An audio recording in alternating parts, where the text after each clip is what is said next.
잘 알다시피 차량에 다 반드시 설치되어 있는 게 하나 있습니다. 뭘까요? 내비게이션입니다. 내비게이션. 이 내비게이션만 있으면 어디든지 다 갈 수가 있습니다.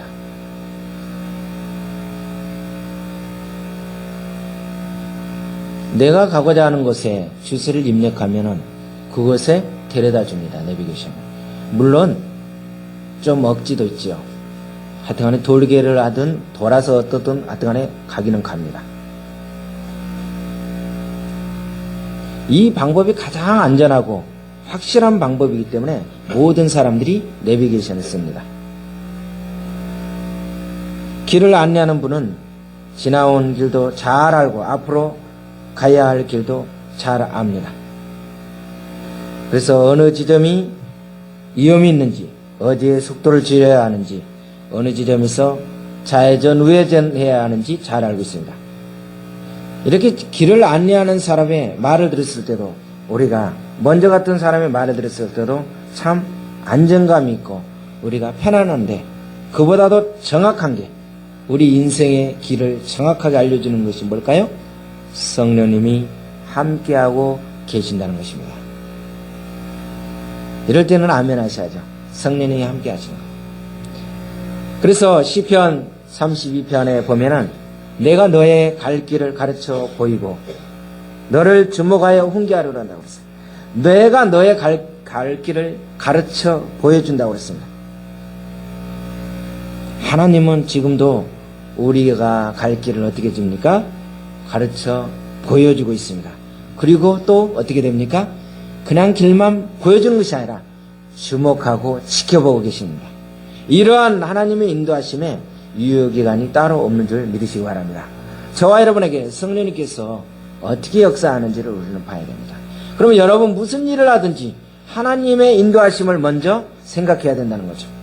무작정 일부터 저지르고 볼 일도 아닌 우린 주변 사람의 말에 현혹되거나 남들도 다 그렇게 살았다거나 그러면서 어떻게 돼요? 그 사람을 따라갈 때 우리는 큰 낭패를 볼 때가 많습니다. 가장 확실한 안내자 되어주시는 누구만을요? 주님만을 의지하고 그 인도하심에 따를 때 성공적인 삶을 살아갈 수 있는 중 여러분은 믿으시기 바랍니다.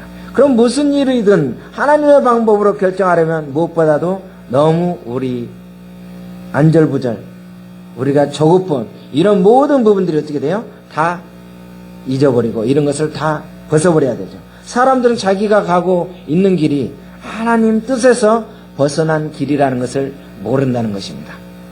여러분이 가고 있는 거, 지금 여러분이 걷고 있는 거 확실하게 주님과 함께 걷고 있다라고 자신하십니까?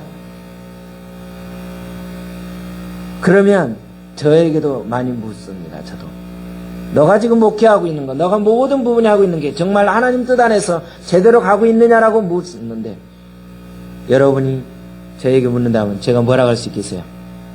우리가 모르면서 가고 있는 거예요. 한 치 앞도 모르는 거예요. 하나님이 하시는 일에는 닫히는 문이 있고 열린 문이 있더라는 거죠. 아무리 오랫동안 두드려도 열리지 않는 문이 있는 반면에 노력하지 않았는데도 그냥 자동문처럼 열리는 문이 있더라는 거죠. 그래서 계시록에 보면 뭐라고 합니까? 내가 너의 앞에 열린 문을 두었을 때 능히 닫을 사람이 없다. 성령님이 열면은, 주님이 열면 닫을 사람이 없다는 거예요. 주님이 열면. 그런데요, 우리가 아무리 힘을 다해서 열라가라도 누가 막으면? 주님이, 하나님이, 예수의 영이 막으면 아무리 용서도 안 된다라는 거죠.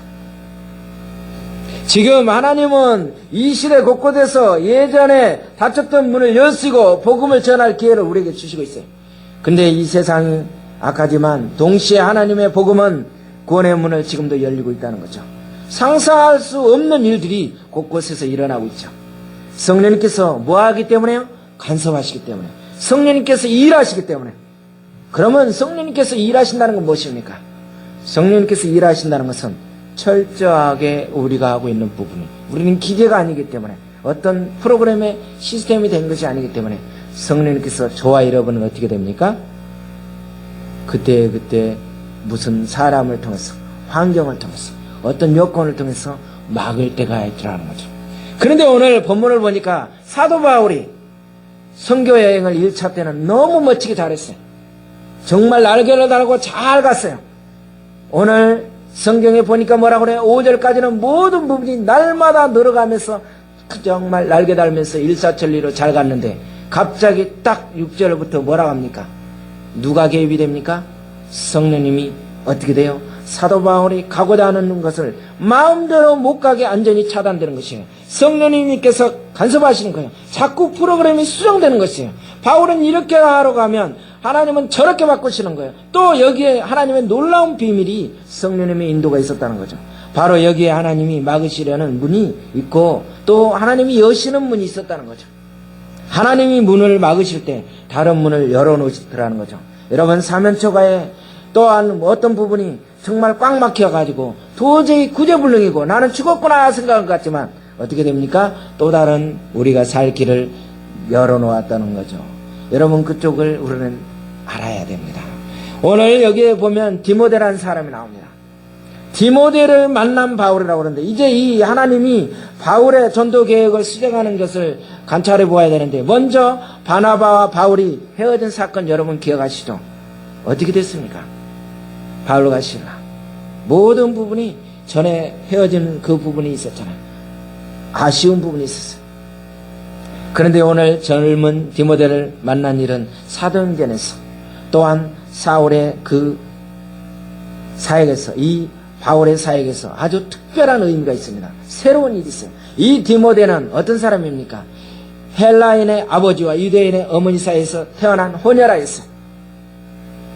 그런데 어머니 쪽에서 볼 때는 3대째 그리스도인입니다. 그는 믿는 집안에서 태어났어요. 디모데와 바울의 관계는 아주 특별합니다. 바울 사역에는 하는 동안에 얼마나 꼭 바울이 움직이는 그 사역에는 반드시 누가 있었죠? 디모데가 같이 했던 것을 보게 됩니다. 바울은요 디모데를 부를 때 뭐라고 그랬습니까? 형제 디모다라고 표현했어요. 또 디모데 후서에는 뭐라고 해요? 아들 디모데라고 있어요. 이것은요 두 사람 사이에 그 나이 차이는 있었지만 영적으로 하나가 되었던 것을 말합니다. 저와 여러분 우리는 분명히 아셔야 됩니다. 나이가 문제가 아니라 영적으로 하나가 되면은 형제가 되고 아들이 되고 같은 이 부분이 되는 것입니다. 하나님이 붙여주시는 사람이 있습니다. 여러분 하나님은요 하나님의 일을 할 때마다 사람을 세워서 붙여주십니다. 여러분 믿으십니까? 저는 믿습니다. 참 어렵고 힘들 때마다 사람이 나타납니다. 조건 없이 희생하면서 돕는 사람을 하나님이 보내주십니다. 저는 이것이 하나님의 방법이라는 사실을 압니다. 그렇기 때문에 하나님의 사람을 붙여주시는가 안 붙여주시는가를 통해서 우리는 그것이 하나님의 일인지 사람의 일인지 우리는 살펴봐야 됩니다. 아무리 좋은 계획과 돈이 준비되어 있다 해도 사람이 안 붙으면 그것은 하나님이 일을 안 하신다는 겁니다. 그런데 그것이 하나님의 일을 하면 참 이상하게도 생각지 못한 데서 사람이 나타나는 모든 부분들이 진행되는 것을 보게 됩니다. 하나님이 사람을 보내주시면 일이 진행되는 것입니다. 이것이 누구의 방법이에요? 하나님의 방법이라는 거죠. 우리는 지금 바울에게 디모데를 붙여주시는 하나님을 봅니다. 사도 바울은요 복음을 증거하는데 걸림돌이 되는 것이라면 무엇이든지 제거하려고 했습니다. 바울은요 디모데에게 내가 유대인을 만났을 때 할례를 받았다고 해라. 원래 여러분 이 사도 바울을 잘 생각해 보세요. 이 사도 여러분 전에 좀 배웠던 그 부분의 성경을 한번 잘 생각해 보세요. 이 사도 바울은 할례에 대해서 어떻게 됐습니까? 행하기를 원했습니까? 행하기를 원치 않았습니까? 원래 행하는 것을 원치 않았어요. 왜냐? 형식에 대해서 별로 그렇게 중요하게 생각을 안 했어요. 그런데 오늘 본문을 보면 누구에게? 디모데에게만은 할례를 행하라고 이야기하고 있습니다. 왜 그랬을까요? 왜? 그 이유를 알아야 됩니다. 디모데는 누구예요? 이방인 혼혈아의 자녀이기 때문에 복음을 전하는 데 있어서 너가 할례를 행하지 않으면 너가 저 사람들에게 책 잡힐까봐 문제가 생길까봐 그러니 어떻게 돼? 할례가 구원하고 상관없고 그게 안 받아도 되지만 어떻게 된다? 괜히 구슬수에 올리지 않도록 그냥 할례를 받아라라고 이야기하고 있습니다. 여러분 할례란 받아도 되고 안 받아도 되는 것인데 그런 것은 그리 중요하지 않아요. 그래서 제사 음식도 마찬가지예요. 먹을 수도 있고 안 먹을 수도 있어요. 정말 중요한 것은 예수 그리스도라는 것을 이 디모데를 통해서 이 사도 바울이 이야기하는 거예요. 그러나 우리는 어떻습니까? 방법론이나 환경이나 전통에 관한 문제 때문에 그리스도를 덜 중요하게 여길 때가 많다는 거죠. 이 사도 바울은 무엇이에요? 복음을 어떻게 전할 것이냐, 거기에 초점을 맞췄는데 수많은 우리들은 어떻게 돼요? 환경, 전통, 그 문제를 가지고 하다 보니까 어떻게 돼요? 그리스도가 더 문제가 중요시해야 될 부분이 뒤로 가고 있더라는 거죠. 우리는 어떻게 인생의 닫힌 문을 지나갈 수 있느냐는 거죠.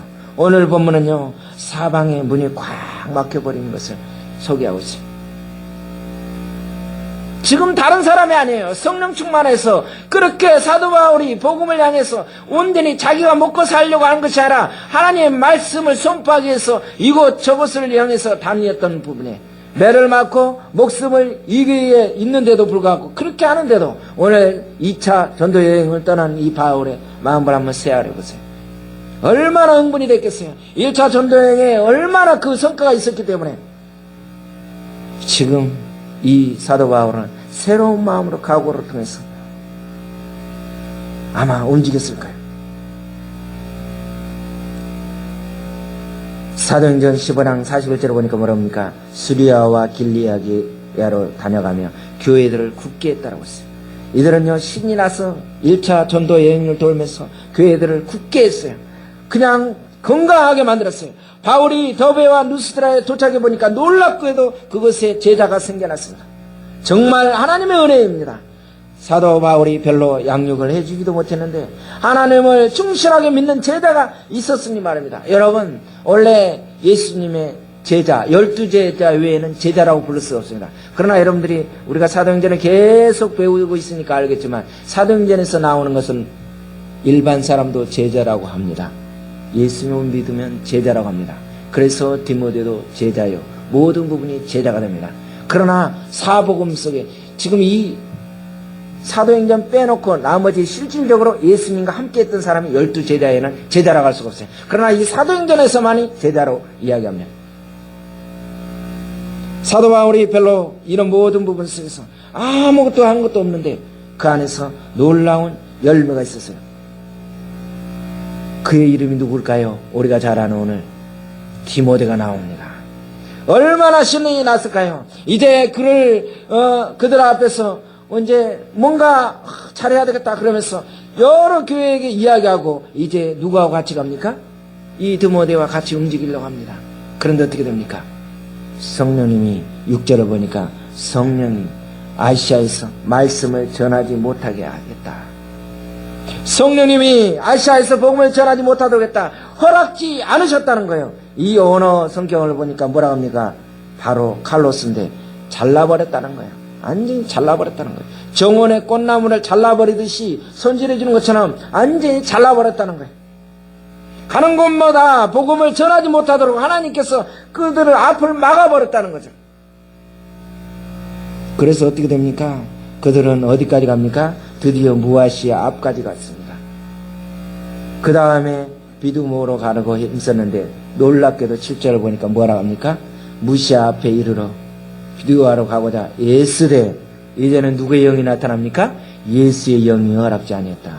이 길은 가야 됩니다. 내가 복음을 전해야 됩니다. 하나님하고 예를 썼는데 성령님께서 그 길을 막아버린 거예요. 지금 현대를 어떻게 보면 참 오늘 보면은 너무 우리는 기가 막히잖아요. 지금 다른 일이 아니에요. 내가 먹고 살려고 한 것이 아니라 하나님의 영광을 위해서 주님의 복음을 위해서 움직이려고 하는데 누가 막아요? 성령님이 막고 있더라는 거죠. 이럴 때 사도 바울이 얼마나 고민이 생겼겠어요. 사도 바울은 2차 전도 여행을 갈라디아의 약간 동남쪽 밑에 있는 안디옥에서 출발합니다.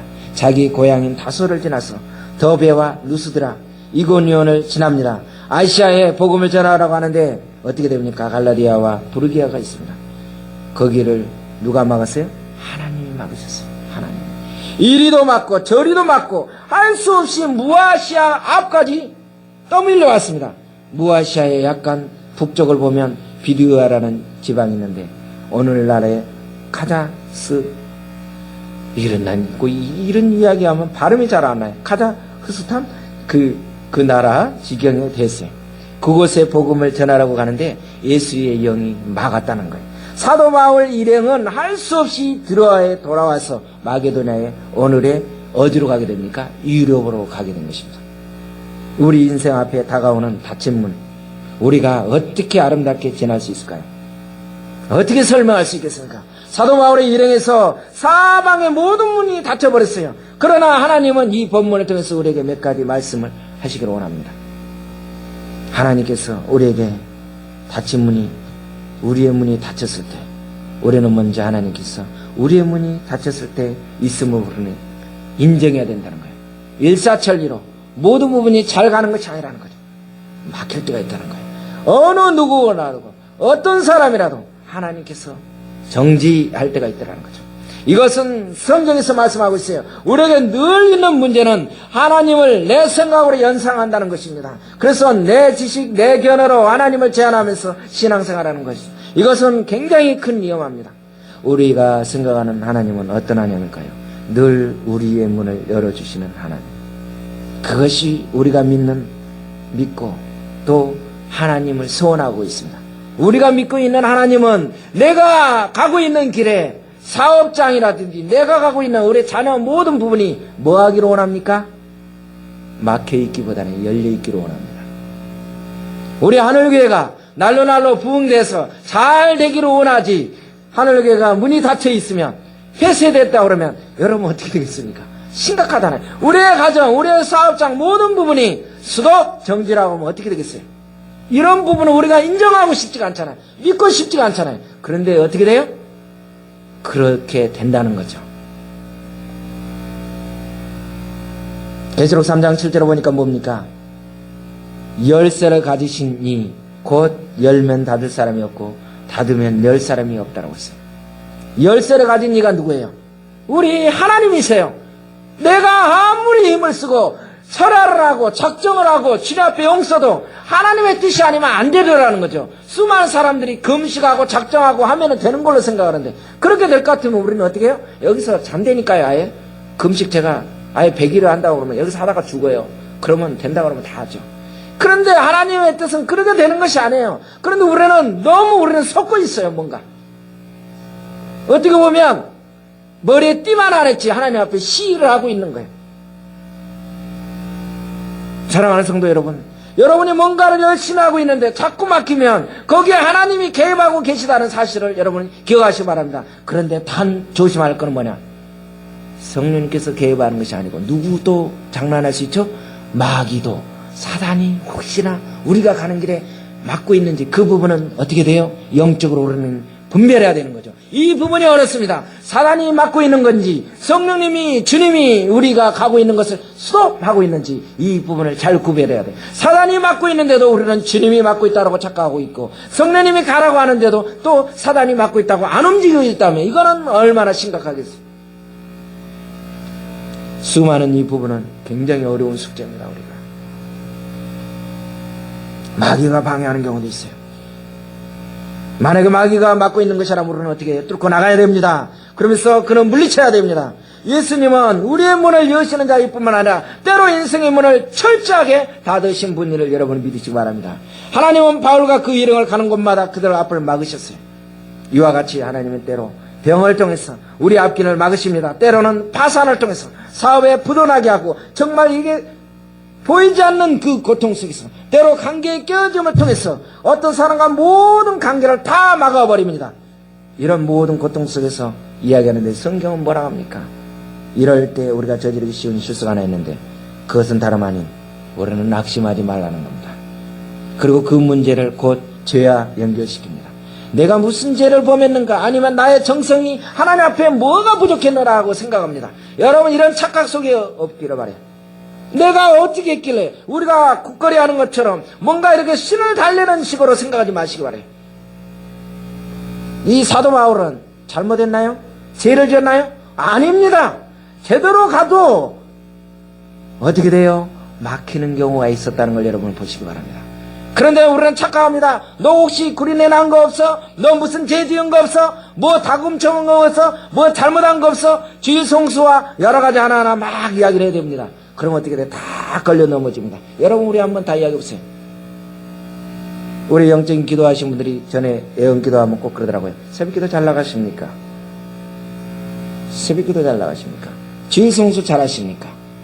11조 잘 하십니까? 몇 가지 탁 있어요. 그러면 여러분, 안 걸리는 사람 있어요? 다 걸리지. 저부터도 다 걸려요. 이렇게, 이거는 아닙니다. 우리가 이렇게 율법적으로 하는 것이 아니에요. 하나님 앞에. 내가 무슨 죄를 지었느냐는 거죠. 이 사도 바울이 얼마나 고민이 생겼겠냐는 거예요. 오늘 본문은요, 이런 것들하고는 전혀 상관이 없었어요. 하나님이 우리의 인생의 문을 어떻게 하느냐, 하나님이 어떻게 지금 나를 통해서 그 다음 단계의 역사를 하느냐, 그 부분이 중요한 것이지, 괜히 이상한 쪽에다 우리는 붙이지 마십시오.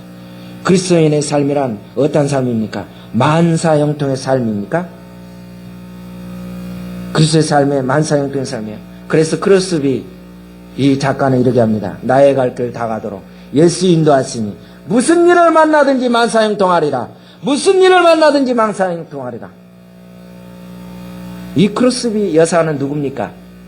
여러분 기억하십니까? 그 정도는 알죠? 크로스비 여사가 누구예요?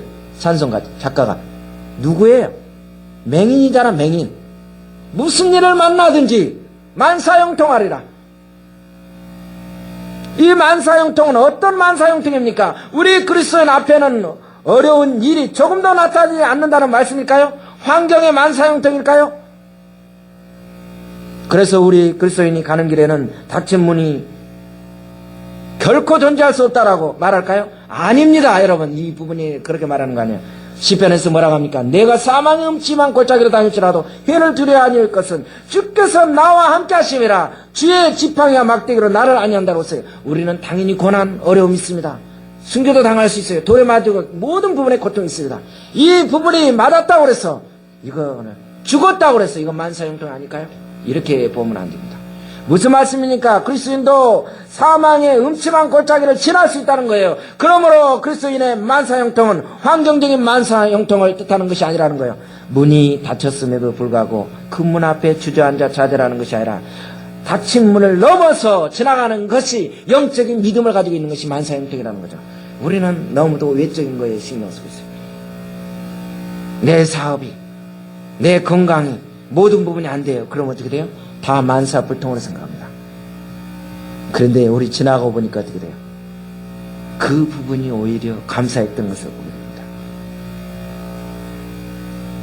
우리 앞에 닫힌 문이 존재할 때 이상하게 여기지 마십시오. 왜 내게 이런 일이 일어났을까? 그 문 앞에 주저앉거나 두려워하며 하나님께 원망의 눈길로 가지 말고 우리 그리스도인에게 인생의 문은 때로 닫힐 수 있다는 것을 여러분들이 성경을 통해서 하나님 나에게 이 부분을 통해서 나에게 무슨 말씀을 하고 있는 건가요? 라고 우리는 다시 한번 봐야 돼요.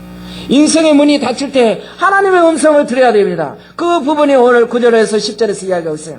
밤에 환상이 바울에게 보이니 마게도냐 사람이 하나가 서서 그에게 청하여 가로되 마게도냐로 건너왔어 우리를 도우라.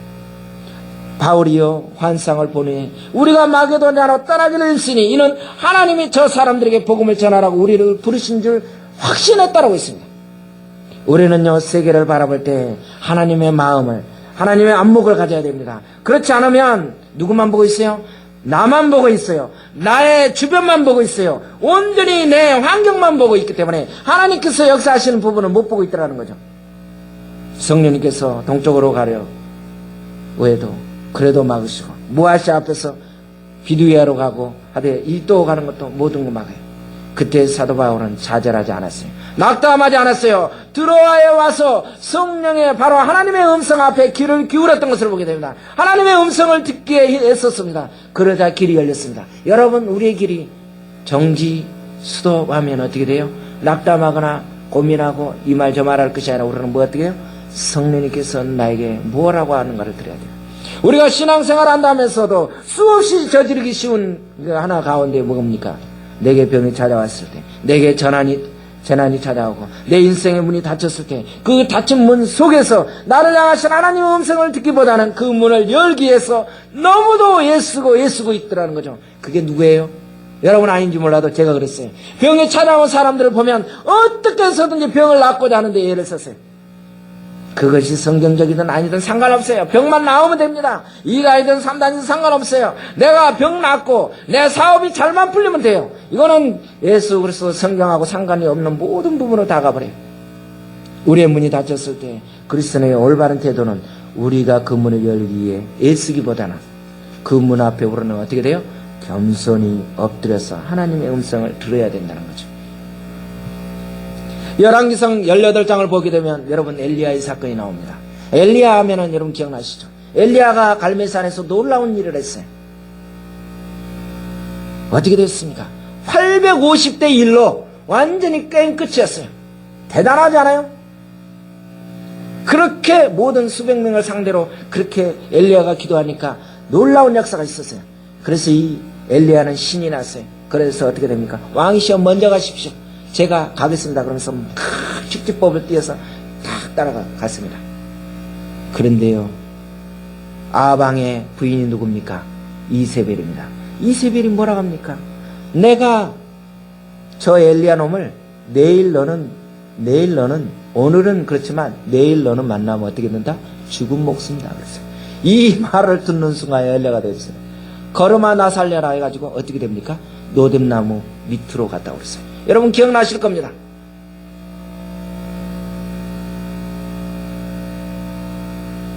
놀랍지 않아요? 그렇게 하나님께서 역사해주고 하나님의 능력을 그렇게 가지고 있던 사람이 한 여인에 의해서 노뎀나무 밑에 가서 죽기를 간구하면서 낙담하고 있었어요. 주여 나를 차라리 죽이십시오. 내 사방의 문이 다 닫혔습니다. 갑자기 막 위기감이 오는 거예요. 그래서 어떻게 됩니까? 이쪽 저쪽 갔더니 바람이 불고 바위가 지진이 일어나고 그러는데도 그 안에서 하나님의 역사하는 부분이 보였습니까? 안 보였습니까? 안 보였다고 그랬습니다. 그런데 놀라운데 성경 뒷절에 보니까 뭐가 나옵니까? 조용한데 그 안에서 세미한 음성이 들렸다고 그랬습니다. 여러분 성령님께서 저와 여러분에게 큰 소리가 아니라 세미하게 저와 여러분에게 이야기하는 단독으로 독대하다 갈 때가 있을 것입니다. 여러분 그 부분을 찾으시기 바라요. 엘리야는 막 하는 것보다는 어떤 지진과 모든 큰 바람 속에서 일어난 것이 아니라 세미한 아주 작은 미세한 그 속에서 하나님의 역사하시는 부분을 들었다는 것을 들었어요. 여러분 무슨 말씀이에요? 우리 인생의 문이 닫힐 때 그 문을 열려고 애쓰지만 말고 하나님의 음성에 귀를 기울이라는 거죠. 우리가 많은 사람들이 인생의 닫힌 문 앞에 서면 우리는 좌절합니다. 이거는 직분에 상관이 없어요. 목회자든 뭐든 다 넘어집니다. 낙담하게 돼요. 그러면 좌절하게 돼요. 그래서 모든 것이 포기하게 됩니다. 주님을 찬양하는 것을 다 잊어버립니다. 내가 사명자라는 것을 잊어버려요. 그렇게 별일을 다 했어도요. 여러분 우리 인생에 셔터가 내려졌을 때 그 앞에 주저앉아 자존만 말고 내가 너에게 말하는 너로 통해서 역사할 부분이 있다는 것을 우리는 들으셔야 됩니다. 하나님이 괜히 우리의 길을 막아치지 않으나요? 사도 바울을 일행을 복음을 전하라고 했을 때 하나님이 괜히 그들을 막는 것이 아니에요. 신심해서 막는 것이 아니라 하나님께서 거기에 맞는 이유가 있더라고요. 분명히 저와 여러분에게 어떤 일이 안 돼요. 막혀요. 사방 팔방 모든 부분이 잘 안 돼요. 정말 보이는 것이 없어요. 그럴 때 어떻게 돼요? 하나님께서 저와 여러분을 통해서 더 큰 일을 할 수 있다는 것을 여러분 기대하시기 바랍니다. 아멘이죠. 마르틴 루터 여러분 잘 아시죠? 원래 법학도였어요. 법대를 다니면서 친구와 같이 소망과 야망을 가지고서 이 학교를 졸업하고 나서는 이제 앞으로 법관이 되려다 하면서 너무 큰 비전 속에서 즐겁게 이야기를 하고 있는데 어느 날 갑자기 어떻게 됐습니까? 갑자기 생각지 않은 큰 소나비가 왔어요. 그래서 어떻게 돼요? 그 소나비를 피하려고 나무 밑에 두 친구가 가만히 있는데 그 낙뢰가 벼락이 내려서 누구를 죽입니까? 친구를 그 자리에서 완전히 불로 태워서 까맣게 새까맣게 그 자리에서 직사했어요. 이 루터가 이걸 보는 순간 어떻게 됐어요? 너무도 충격을 받은 거예요. 훌륭한 법관이 되겠다고 그렇게 약속했던 친구인데 바로 옆에서 죽은 거예요. 인생의 닫힌 문이 그에게 찾아오는데 이 마틴 루터는 어떻게 됩니까? 그 닫힌 문 앞에서 좌절하기보다는 하나님의 음성을 듣고, 우리가 잘 아는 대로 그 후에 이 사람이 어떻게 됐습니까? 바로 신학교를 들어가서 종교개혁자가 된 것입니다. 하나님께서는 옆에 사람을 데려갔지만 놀랍도록 이 루터를 통해서 종교개혁의 사명자가 쓰잖아요. 병이 우리의 인생을 막았습니까? 사업이 우리의 인생에 셔터를 내렸습니까? 자녀가 우리의 인생을 가로막고 있습니까? 그러면 그 인생에 막힌 문 앞에 좌절하고 원망하기보다는 하나님이 당신을 향하신 세미한 음성을 저와 여러분이 듣기를 바랍니다. 이건 놀라운 일입니다. 그러면 하나님의 문이 닫히실 때 다른 문이 열릴 것을 여러분 기대하시기 바랍니다. 그냥 망망하지 말고 다른 문이 있다는 것을 기억하기 바래요. 사도 바울이요, 아시아에서 동쪽으로 가려가는데 성령이 막으셨다고 했어요. 남쪽으로 모든 부분이 가는데 기도하는데 환상 가운데 마게도냐의 사람이 하나가 나타났어요. 와서 우리를 도우라고 합니다. 생각지도 않은 유럽으로 그를 보내신 것입니다. 여러분, 사도 바울은요 생각도 못했어요. 왜요? 사도 바울은 자기 고향 그 아시아 다소에서 가까운 그 지역에서 성공적으로 마쳤고 또 2차 전쟁도 그 지역을 완전히 복음화하라고 생각했습니다. 여러분요, 우리가 생각했던 계획 있잖아요. 나는 이렇게 목회해야 되겠다. 나는 이렇게 우리 사업, 내 자녀를 이렇게 키워야 되겠다 하는데 어떻게 돼요? 그렇게 됩니까? 그렇게 될 수도 있지만 완전히 안 될 때가 있어요. 그게 왜 그래요? 하나님께서 그를 통해서 놀라운 일들이 또 다른 것이 있다는 걸 믿으시기 바랍니다. 그래서요, 바울이 이 환상을 보내 우리가 마게도냐로 떠나기로 힘쓰니 이는 하나님이 저 사람들에게 복음을 전하라고 우리를 부르신 줄로 인정함이라고 있어요. 사도행전의 저자가 누구입니까? 우리가라고 하는 것은 지금 누구예요? 바울과 실라, 디모데에게 누가가 합세했다는 뜻입니다. 이 사도행전 저자가 누구라고요? 누가예요. 누가가 직업이 뭐라고요? 의사예요, 의사. 왜 의사냐니 거예요, 사도행전에. 사도행전에 지금 약만 이렇게 보급해 주는 게 문제가 아니라 지금 어떻게 돼요? 바울의 동역하는 데서 주치의에 개인 주치의가 된 거예요. 직접 따라다니면서 문제가 있으면 이렇게 도와주는 직접 개인 의사가 된 거예요. 우리가라는 단어 때문에 아주 중요합니다. 하나님이 모든 문을 다 막으셨습니다. 그런데 하나님이 유래의 문을 영과 동시에 사도 바울의 약한 몸을 돕기 위하여 의사 직업을 가졌던 누가를 그의 일행에 덧붙여 주신 것입니다. 놀랍잖아요.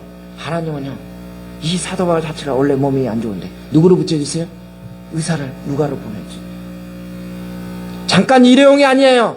이렇게 평생에 사역할 수 있도록 붙여준 겁니다. 여러분요, 우리는 잘 생각해야 합니다. 성경에 수많은 내용들이 있습니다. 사람의 그 걸음은 여호와께서 말미암나니 사람이 어찌 자기의 길을 갈 수 있냐. 사람이 마음으로 자기 길을 개갈지라도 그 걸음을 인도하시는 자는 여호와시다. 너희 행사를 여호와께 맡기라. 그리하면 너의 경영하는 것을 이루리라. 여러분, 이 부분을 다 외우셨어요. 그러면서 뭐라고 합니까? 여호와 앞에 잠잠하고 참아 기다리라. 자기의 길이 형통하며 악한 꾀를 이루는 자를 인하여 불평하지 말지어다. 아무리 힘들고 어려워도 불평하지 말지어다라고 이야기하고 있어요. 왜? 하나님께서 어떤 역사가 있을지 모릅니다. 그러면은요, 내 뜻대로 되지 않았다 할지라도 하나님 뜻대로 된 줄로 믿어야 합니다. 하나님의 뜻대로 되지 않았다 할지라도 하나님 뜻대로 인도해 주실 줄을 믿어야 됩니다. 어떻게 해요? 내 뜻대로 되지 않았다 할지라도 하나님의 뜻대로 된 줄로 믿으시기 바랍니다. 또 하나님의 뜻대로 되지 않았다 할지라도 하나님 뜻대로 될 줄 여러분 믿으시기 바랍니다. 아멘이죠. 믿음이라는 게 무엇입니까? 내 인생의 문이 꼭꼭 막혔을 때 하나님은 여전히 나를 사랑하신다. 하나님은 여전히 나를 통해서 내가 예측하지 못했던 거, 내가 계획하지 못했던 거, 앞으로 내 앞길을 모든 부분을 역사할 거라는 걸 믿는 것이 믿음입니다. 이것은 하나님의 말씀입니다. 하나님의 뜻이 있어 우리의 길을 막으신지 왜 괜히 막느냐는 거죠.